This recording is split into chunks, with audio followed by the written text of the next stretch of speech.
One of the things that I've really learned as a result of extensively researching to write this trilogy is the wisdom of nature and the wisdom of our indigenous people and our ancient ancestors.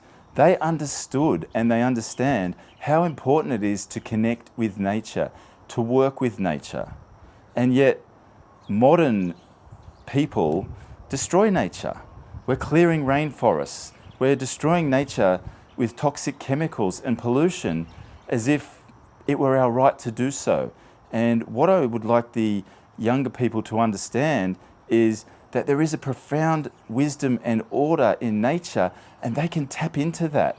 If they connect to nature and connect to their true selves, they will feel a lot happier, a lot more complete, and it will help them and inspire them to make a better world.